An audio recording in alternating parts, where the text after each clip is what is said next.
আন্দোলন করে তোলেন, আমরা বক্তিয়ার ফন্দির মতো হতে চাই। রাজারা খুলছেন, মাত্র 17 জন সৈন্য বাহির হয়ে পালিয়েছিল।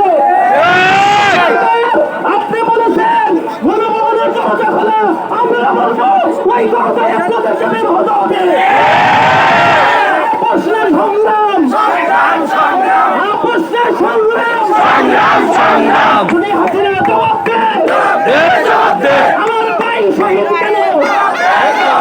আমার ভাই শহীদ কেন?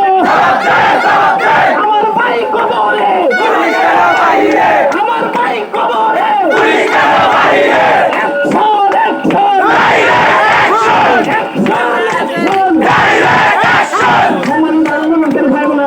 আমরা যদি বিশৃঙ্খলা মানে দাঁড়িয়ে থাকি, আন্দোলন সফল ভিন্নভাবে হবে। আমি বলবো আমরা অবস্থান কর্মসূচি সবাই বসে পারি, আমরা সবাই বসে পারি। আমাদের কাছে সুন্দর সুন্দর কথা বলি, আপনারা সবাই বসে পারি।